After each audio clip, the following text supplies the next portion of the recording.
Good morning, fifth grade friends. I'm going to read the last part of the first quadrant.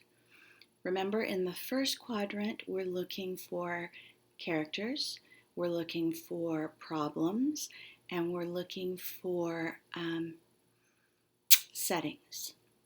So then the part that I read to you before, another setting is that they have sold their house and they have kind of like a mobile house. They call it the shack and the shop. And they live in those mobile houses as they go along, and they go from place to place because they go and they work to help people who are dealing with storms. So we learned also about Tomas, and so I want you to think about what you learned about Tomas, what makes him special. Okay? Also, you're going to notice that time is something that shows up over and over again. Let's see, this is the next chapter that I'm going to read to you. It's 2:16 p.m. And remember that Chase's father he likes to try and keep the time in his brain without looking at the clock. He's even taped over the clock on his dashboard. Okay, think about how Chase's father is changing as he goes along, and think about how Chase is changing. He's starting to express that he's feeling really frustrated about what's happening in his life. And so a problem for him is that they're traveling all the time. Okay. 2:16 p.m. They had left the freeway and were now driving down a two-lane road. Tomas had taken the lead, which was unusual because as far as Chase knew, Tomas had never been to Florida. They always parked the shack and the shop on a private property, high ground, at least 40 miles from where his father thought he and Tomas would be working. Thought because they didn't really know where they'd find work. That depended upon where the storm hit and the amount of damage it caused. The two things nobody could ever predict. But Chase's father was pretty good at guessing. As with the internal clock game, Chase was not sure how his father did this. Before the lightning strike, his father hadn't been all that interested in weather. After he got out of the hospital, he had the Weather Channel on 24 hours a day. He read every book about weather he could get his hands on. He bought weather software for his laptop, and after 2 weeks he could predict the weather anywhere, almost perfectly, several days out. Chase joked that he should become a meteorologist for a local television station. A meteorologist is the person who tells about what the weather is going to be like on the news. His father told him he had something very different in mind. Another thing that changed after the lightning strike was his father's sleeping pattern. He'd always been an 8 hours a night guy. On weekends, he'd sleep 9 or 10 hours if he could get away with it. Not anymore. His father hadn't slept more than 4 hours a night since the strike, and he never seemed to get tired. Chase thought he had more energy now than he did before the strike. It was almost as if his father had electricity in his veins instead of blood. So that's a figurative language, having electricity running through your veins instead of blood. And remember, figurative language is something that makes a picture in your brain. 2:31 p.m. Tomas stopped the semi in front of the chain link gate. He jumped out, swung the double gate open, then jogged back to the cab. Chase wondered if maybe Tomas had lightning in his body too. They followed Tomas through the gate. Chase got out and closed the gate behind them, then climbed back into the cab. "What is this place?" "A farm," his father answered. "Tomas's brother Arturo works here."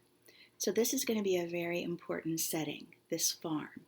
And I want you to pay really close attention to what's different about this farm than most farms we think about. Chase hadn't even known that Tomas had a brother.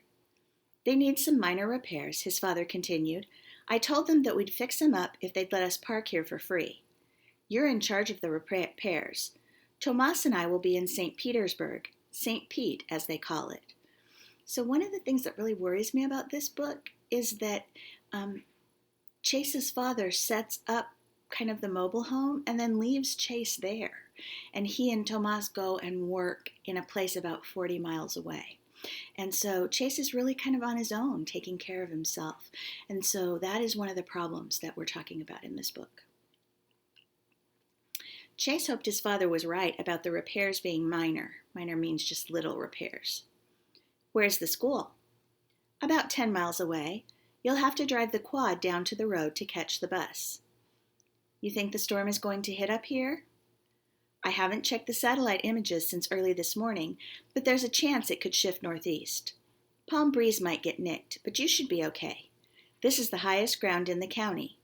You'll still need to be alert, though. You know the routine. Chase did know the routine.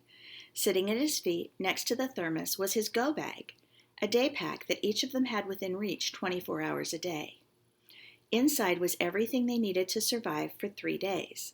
Satellite phone, for when landlines and cell signals failed, first aid kit, rain gear, bottled water, camp stove, flares, freeze-dried food, energy bars, knife, butane lighter, binoculars, and several other items, none of which they'd had to use yet. The farm wasn't like any farm Chase had seen before. The fences were made out of heavy-duty chain link. About every 20 feet there was a warning. Danger, electrified.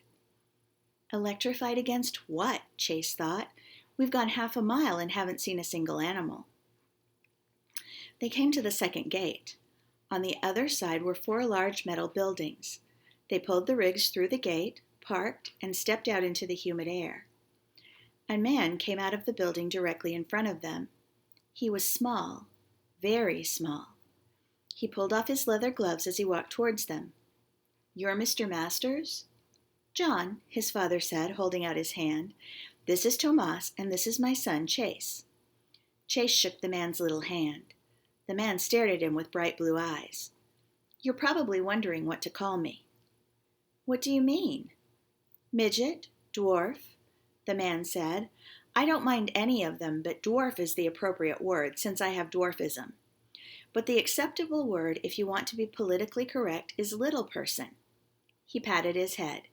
LP for short. He laughed at his own joke. Chase and his father smiled. Tomas smiled too, but Chase doubted he had gotten the pun. So the pun was that he's a little person, so he's short, and he shortened little person to LP, so LP for short. "My name's Marco Rossi," the man said. "I'm pleased to meet you." He looked at Tomas. "I'm afraid your brother Arturo isn't here. He and the others took off yesterday with a load of animals, but you're still welcome. In fact, I'm glad to have you. We're a little short-handed." "Actually, Tomas and I won't be around much," Chase's father explained. "We need to head to St. Pete and help prepare for the storm, but Chase will be staying here and he's pretty handy." "That'll increase our manpower by 1/3, so I'm grateful." So if adding 1 person is going to increase their manpower by 1/3, think about how many people they already have. Okay? "Do you like animals, Chase?" "Sure, but I don't know much about cows and horses." Chase didn't know much about cats and dogs either. His mother had been allergic to them, so they'd never had any at the house. Marco laughed. "You don't need to know much about cows and horses on this farm." He looked at the rigs. "What happened to the 5th wheel?" "Hailstorm in Oklahoma." "Hope that doesn't happen here." "Hurricanes are too warm to produce hail," Chase's father pointed out. "Tornadoes are a different story. Twisters and hail go together. The problems with hurricanes are wind, rain, and storm surge." He looked at Chase. 10 to 3? Chase nodded, although his father was 3 seconds fast. "We better get moving. I want to be in St. Pete before it shuts down for the night." Tomas jogged over to the semi and fired it up. We're going to start Quadrant 2 tomorrow.